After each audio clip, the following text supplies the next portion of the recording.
Good evening, friends. Welcome to the Grand at Home Ghost Light Gossip, our second year edition.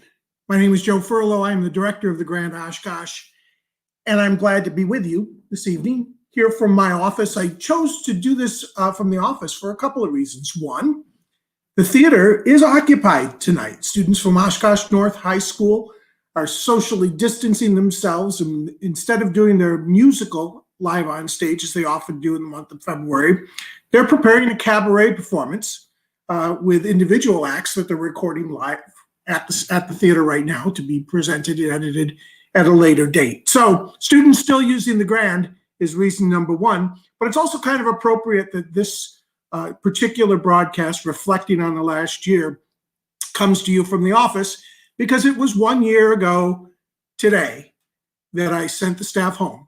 And we went and worked remote. We still are working remote. We're getting into the office on a staggered schedule, but we continue to work from home. As I walked past Ann Pistol's desk at the front desk, I noticed that not only is it Lips Appreciation Day, but the calendar still reads March 16th, 2020. Sooner or later, we're going to have to flip up a whole bunch of dates on that when we get reopened. So this is, of course, an interactive show, and you are welcome to participate if you like. I have been now for a year coming to you live to answer your questions about what's going on at the Grand, what we can expect, and where things are going to go in the future, and just how things are going. So if you do have a question, by all means, please put it into the comments section, and I'll do my best to answer that for you. With that said, let's think about the last year. It was this past weekend, that a year ago, that we did our last shows for what would be 6 months live on stage at the Grand. We had been talking about it as a staff, and to say we were prepared probably isn't 100% accurate, but to say that we were ready to move forward with some stuff is very true. And I was actually in Arizona at the time, speaking with a donor, as the country was being shut down piecemeal, and of course, the arts, one of the most brutal shutdowns of all. So I made the call and talked over with staff, and we prepared to finish up the weekend of what was there. Immediately go to capacities. You know, at that time, capacities were going down, and we were able to accommodate. And we were ready for whatever the next couple of weeks or so might hold for us. We were very lucky, fortunate, I suppose, is the right word. And thank you, Rebecca. were fortunate in that we were prepared enough that we more or less sprang into action. I sat with the staff, and basically everybody had something new that they had to learn about. We had to create procedures for sanitizing, cleaning the theater. We had to create new modes of deep cleaning the theater. We had to change traffic patterns. We had to deal with how we would serve beverages. It took a good 6 months to make this happen. And of course, then we also dealt with socially distanced seating. How are we going to put people into the theater in a distanced seating chart? We divided our seats into units of 1s, 2s, 3s, and 4s, roped off the rest of the seats, and we're prepared to accommodate audiences. But of course, as we know, it took a good 6 months between the time we closed this March a year ago and our first show, which was September the 12th, to a distanced, reduced capacity audience.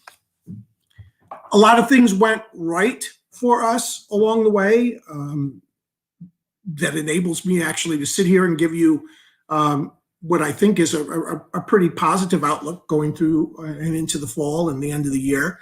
I was able to retain all of our staff, and that's, so many of the other good things that happened in the course of the year came from the fact that we were all here creatively trying to come up with solutions. So the payroll protection program was the first hurdle for us, and we used it to keep all of the core staff. We haven't seen the volunteers in a while, although we went out to visit them during Volunteer Month last April. That staff basically we all had different things to learn besides the cleaning, besides whatever it was. Learn about live stream, learn about how we're going to how will we replace our fundraiser. We didn't know what would be available to us. And for me, it was getting on the phone with agents and artists, many of them friends I'd known for years, and talking with them about getting online. We were online with the Grand at Home 5 days from closing. We were on a year ago this Friday. And we had content pretty consistently right up to that September reopening. We had artists who they would do shows from their living rooms or their basements or their garages, or they'd provide us with a pre-recorded version of their show. Artists like Jeff Daniels and provided us with great content that we could use and we could put out there for people. We spent some time in cocktail hours with with friends of ours who are on the other side, artists and producers, to learn what they were doing, how they were doing, and what they were doing to get through this. And we tried to stay connected. And I did this Ghost Light Gossip pretty much virtually every week through the summer months, the spring and summer months, just as a means of saying, hey, we're here, and I'll do my best to answer questions, because it was a constantly evolving situation. I remember thinking it might be a month, thinking, no, it's going to be a while, and thinking of how we were going to get through it, what would need to change. So the PPP was a big thing for us. One of our staffers spent a lot of time working with me researching all of the relief funding that was out there, and we were able to secure some of that along the way, and that helped keep things rolling. And the donors, all of you out there who are donors, we had spectacular anonymous donations. We had sponsors who continued to support us even as their shows were moved. We had our best fall holiday campaign in quite a few years, as people did their best to make sure that the Grand, what I used to say is, we wanted to be ready for you when you were ready to come out again, and that's still the case. Moving forward, we're still looking towards fundraising. We learned to live stream. We've been working with a great company, and we do a terrific live stream show. And eventually, we reopened in September with our 223 seat reduced capacity hall. And B Twins came in and did a show for us for about 150 people, as I recall. And it was great to have that energy. At the same time, we were live streaming we were kicking off our live stream, and that became, within a week, it became clear that the numbers were going yet higher.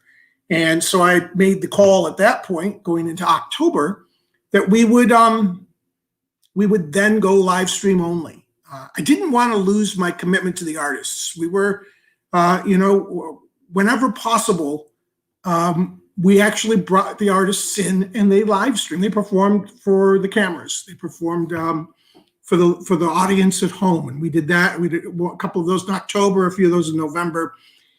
Going into December, we did something that was pretty unique and sort of got us some coast to coast and a couple other countries worth of live stream audience. So that was the Extravaganza, a holiday variety show that I hosted here, co-hosted here with Natalie Cordone, who was in Virginia, Maryland, doing her at Silver Spring Stage, doing her half of the show. And the artists, tremendous artists, checked in from all over the country. They worked up a Christmas show for us. Everything from Groucho Marx to the Frank Ferrante show to Jeff Daniels to the Four Phantoms, all checking in to do a 2-hour variety show, which we live streamed for free. That was a game changer for us. We discovered that even the smallest amount of commitment caused some people to, we were all struggling at that point, and many of us still are. So instead, we made the decision to go live stream. First was the Discovery Series. We went live stream with that. It's live stream on demand, still is. You can find that information on the website, thegrandoshkosh.org.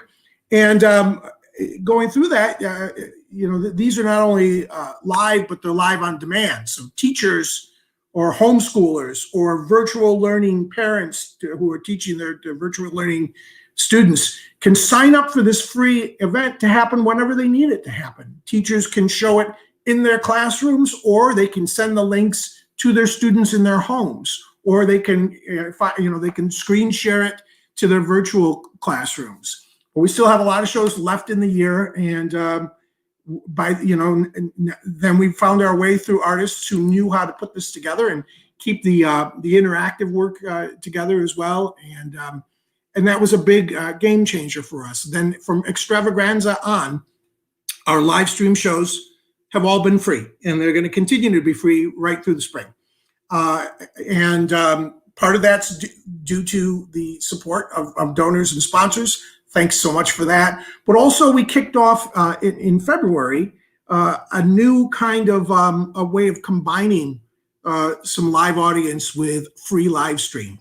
And that is our Sweet Seats campaign, our Sweet Seats series. The Alberta Kimball Foundation sponsors. Sweet Seats, of course, are the center seats up in the balcony in this seating chart. And if you socially distance the reduced capacity, you have about 50 of them to work with. So we sold Sweet Seats for shows, and you bought them in pairs. You buy them in pairs. And for those of you who've not sat in our Sweet Seats, they got extra leg room. They've got extra large chairs. They've got a little cafe table up there. And when you order a Sweet Seat show, there are snacks on your cafe table and pre-ordered drinks that are sitting there waiting for you. So you can come in, distance, go right to your seat and enjoy the show without having to interact too closely with other members of the audience.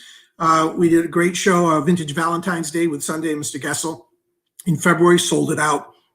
We have our second of those shows coming up soon, this coming Friday. That is live stream with Ring of Kerry. Let me get this banner off the bottom here so that you can actually see the information. That show, we are done taking reservations for that one as well, although the live stream is free and you can tune in from home and join us that night. And then we have some other shows that we'll be announcing. They're not yet on sale, but they're going on sale basically one a month. Next month, we're going to kick off the Too Good to Be True evening with the Four C Notes, singing the music of Frankie Valli and the Four Seasons. Again, with refreshments and a limited audience of 25 couples in the suite seats.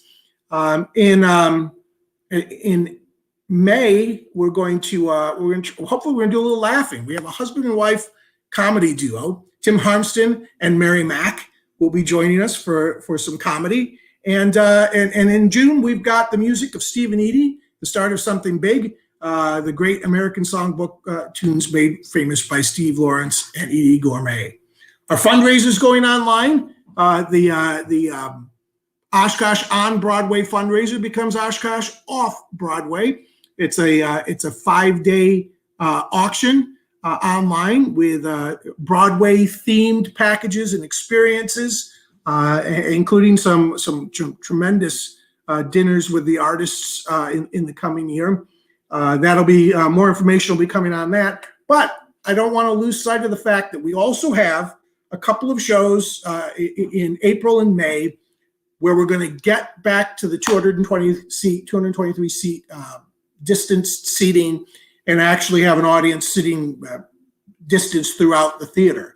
Our first live full audience show will be Steam, the great Steve March-Trome and Michael Bailey group will be here April 9th at 7:30. You can get tickets at the website.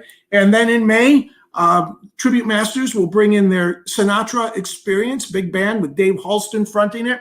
And slowly but surely, we're starting to find our way back. What makes me most proud is we were never really gone. We were prepared. Our staff is incredibly creative. Our donors are tremendous, and we've been able to. You could almost say we've grown in some areas. And I'm going to tell you more about that and our wonderful project and answer your questions along the way. Stand by there, Marcy, and we'll get to you after this little break. What I want to do is I'm talking about live stream, and of course it's free, right? You've got Ring of Kerry and the Four C Notes and Mary Mack with Tim Harmston and the start of something big, the music of Steve and Edie. And I'm particularly proud of the way staff worked to put together a quality performance. But you don't have to believe me. I got a little clip here of it's all live footage. It's all footage from our live stream with some comments from folks who have enjoyed it. I'll be back with you in a minute.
And that's live stream, and we're really proud of the way it's turned out. And again, I can't stress enough, the most important thing about our live stream, besides the fact that it's good, it's entertaining, is that it's free. And that was a commitment we made in December that we're going to hold through at least June, and hopefully beyond. Well, it all depends on how fast we get you back into the theater and how soon we get you back shoulder to shoulder. And so moving forward, please go to that website and check things out along the way. It's a spot where you can sign up. It's as easy as what we just showed there. You go to the website, click on the icon, register your email so that we can stay in touch with you and provide customer service along the way. And from there, it's a straight shot to make that work. And first, we're going to, again, there's the reminder. Thank you, Grand staff. At least they're watching me, at least some of them. You can still register for Friday's live stream, and there is the place to click it. And by all means, we hope you'll tune in. Marcy, I want to say hi to you too. Thanks for tuning in. Appreciate seeing you. The other game changer that's happened for us, and this all depends on whether you've been out, out and about in downtown lately, is despite the challenges of being closed and then reopening slowly and in stages along the way, we were able to move forward on a tremendous project. I've been here at the Grand. It will be 17 years in June. And I think we've been working on this project just about as long as I've been here.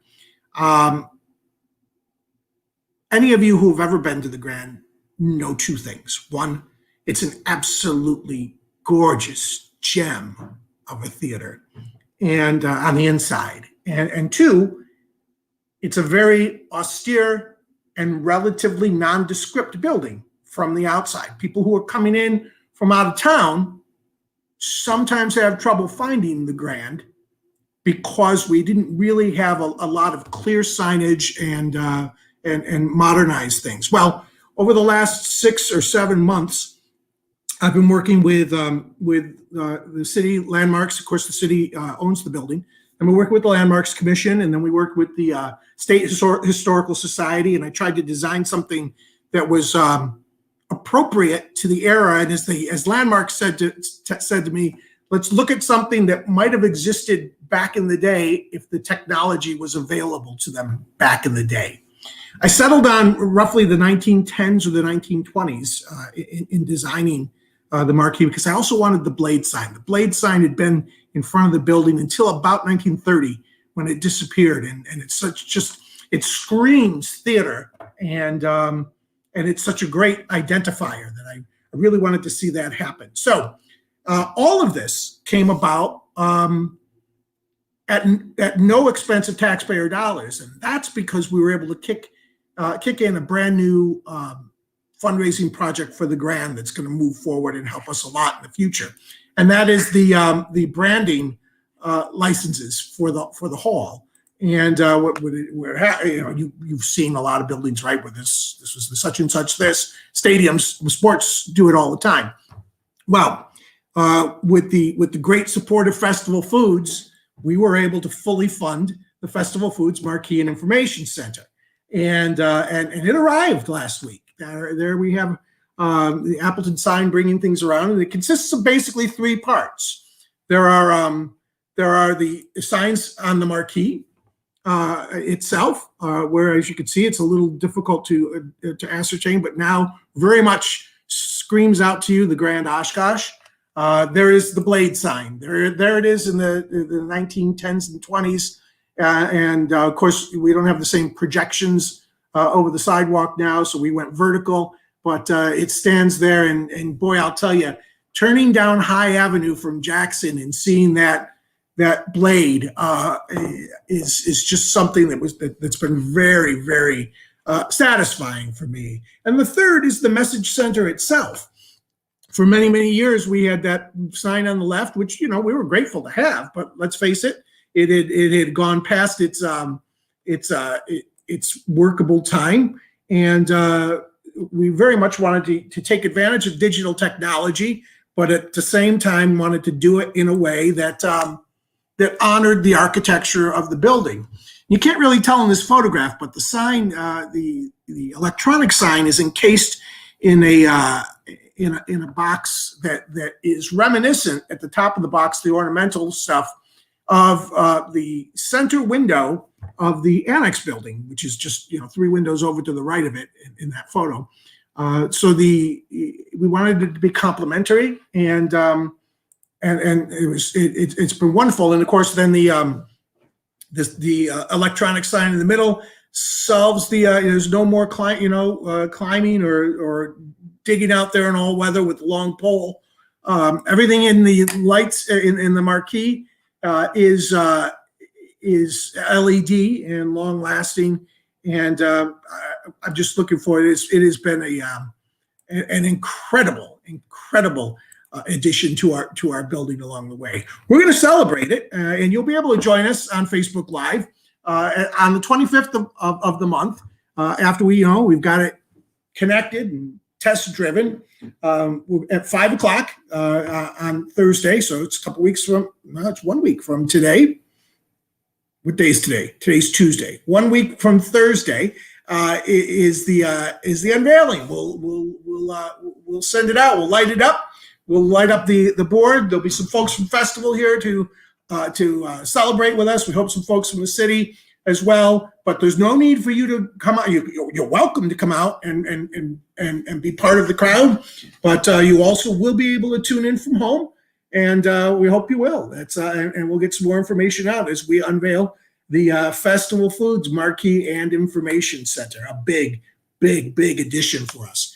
One of the coolest things, I can't believe I said cool, but it is, it's cool, is that when someone does a naming opportunity at the theater, obviously that's money that helps us exist and thrive and move forward. But for all future branding programs, 25% of every donation, every license, will go into a fund at the Oshkosh Area Community Foundation. It's going to sit there doing the work of a fund in the Community Foundation until we find a worthwhile building project to utilize it for going forward. And then whether it's us in the city doing a combined project, as we've done in the past, or whether it's us doing a project on behalf of the city, as it's been with the Marquee and before that, the Grand Lounge, we're actually not only helping us exist and grow moving forward, but we're investing in a future thing to do as well. Thank you, Kevin. I think so too.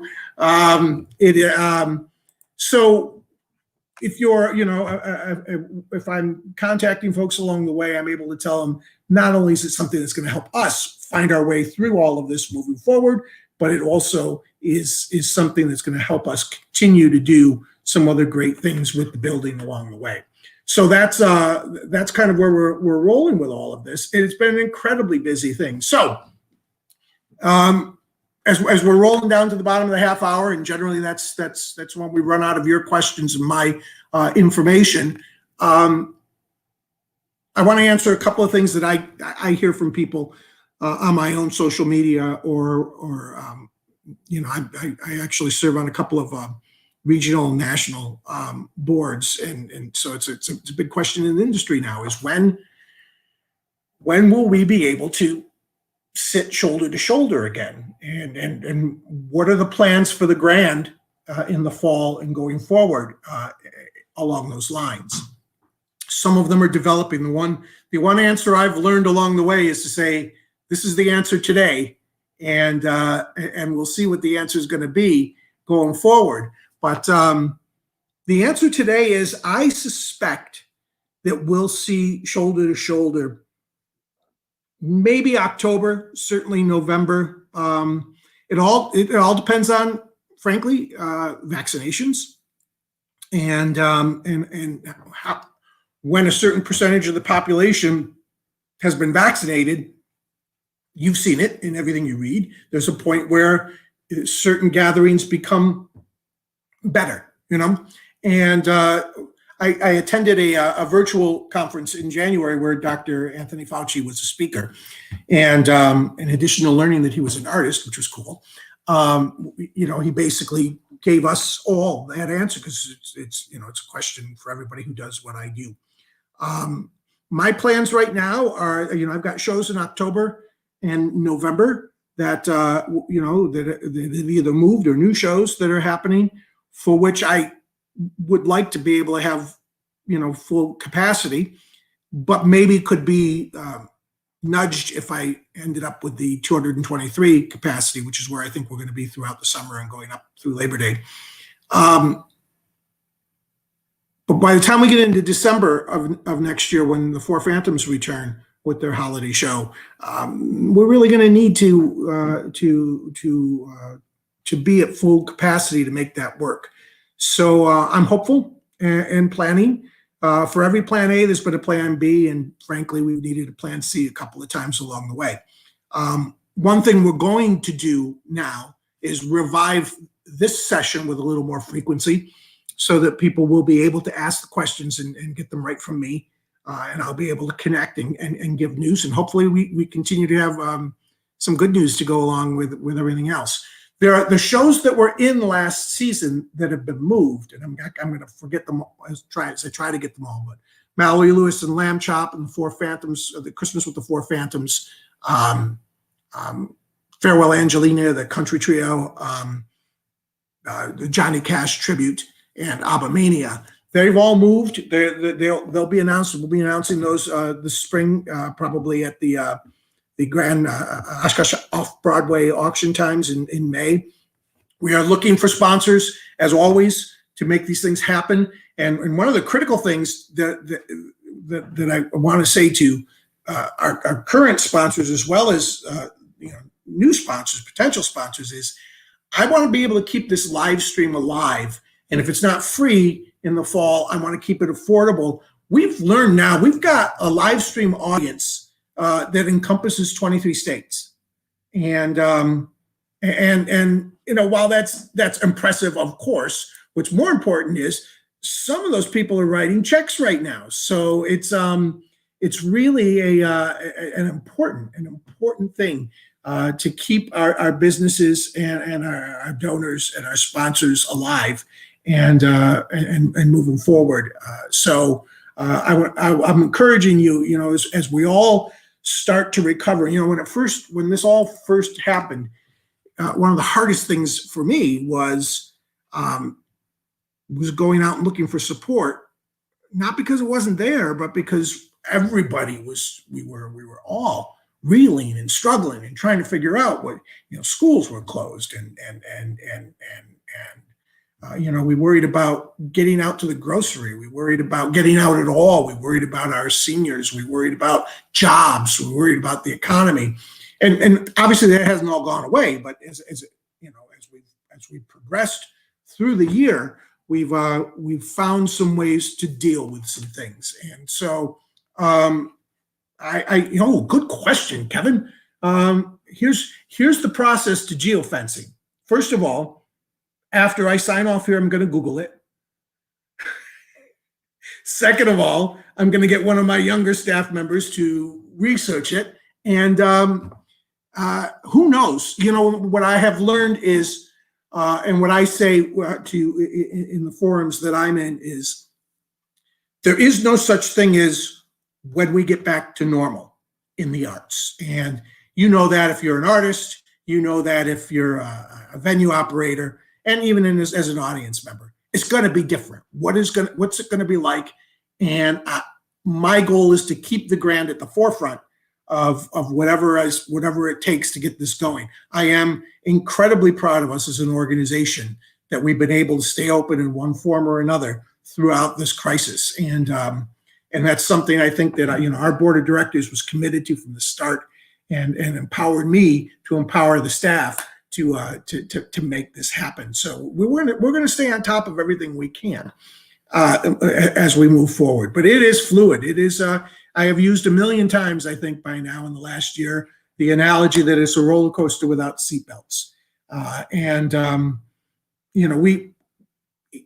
But you don't just flip it on switch. There are artists who haven't been working for a while, and there are agents who, and there's now, thank goodness, we have a great federal program out there right now that's just kicking in for $15 billion to support the arts nationwide. And I think I'm comfortable guessing that it's probably the biggest federal initiative for the arts ever. We're hoping for help. All of my colleagues I know are hoping for help as well. So we will make it happen. we'll keep working hard so that we can follow our way through it. You have about 30 seconds to quick type a question if you want, but if not, I can tell you we will be around with a lot of things going on right now. And wait a minute, I saw new comments pop in. Oh, well, that was worth it. That was worth it, Marcy. Thank you. So I want to remind you of what's coming before I do leave you. So coming up this week, the suite seats are sold, but the live stream is available and free. If you want to head to the website, Ring of Kerry will be celebrating St. Patrick's Day a few days after the fact. Our first reduced capacity live show on stage happens April the 9th. Steam will be here performing for a crowd of about 220, I think, out of our 550 seats are available. By the way, there are safety features online at the theater, and I do want to tell you, if you're showing up at the theater, wear a mask. The masks are going to be required. We're asking you to keep the masks on unless you're I learned this at a ball game. It's great. It's a great comment. Unless you are actively eating or drinking, we're going to ask you to keep your masks on. We're going through all of the cleaning and the trafficking and all traffic stuff and the things necessary to make that safe. But that'll happen on April the 9th. Then we have another sweet seat show. The seats are not being sold yet, but they will be in just another week or so. There's only 50 seats available for the Too Good to Be True night with the Four C Notes, who are absolutely fabulous. Frankie Valli and the Four Seasons group, fronted by a former member of the Jersey Boys, a Chicago production, I believe. And then we will have another live distanced show for those of you who want to come sit in the theater. It's the Sinatra Experience, big band with singer Dave Halston fronting them, doing the music of Frank Sinatra. We have in our seating, again, in our Sweet Seat show, an evening of comedy with husband and wife comedy duo, Tim Harmston and Mary Mack. Again, that is free live stream, and as is, and I left it out, as is the Four C Notes. They're both free live stream options for you as well. So we'll look forward to that, to Mary and Tim coming and performing with us. And then in June, we have the classic music of Steve Lawrence and Edie Gourmet, one of the greatest husband and wife Vegas duos in history, singing the great American songbook stuff. And Sean Kilgore and Natalie Cordone will be here with the start of something big, the music of Steve and Edie. We have, of course, our Oshkosh Off-Broadway silent auction, which is incredibly important to us, and our Discovery series is live.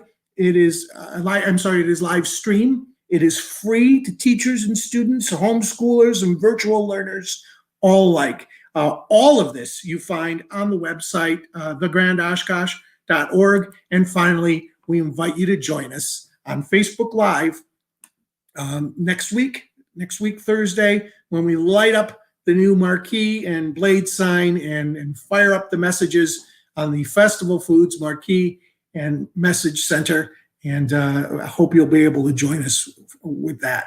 So thank you for tuning in today. It's been my pleasure to have a conversation with you. And thank you for those of you who have sent your questions. Feel free to gather them up. We'll do this again real soon. And until then, I hope to see you. I hope you have us in your home until we can have you back in ours. How's that? I'm Joe Ferlo, Director of the Grand Oshkosh. Thanks for being with me today. One last comment coming there. Hopefully it's something really nice. It's Marcy saying thank you, and you are welcome. I hope to see you all soon. In the meantime, take care, get that vaccination, wear your mask, and that's going to help us get together in the theater all the more quickly. So take care of yourselves and your families. Thanks for being with us, and we'll talk again soon.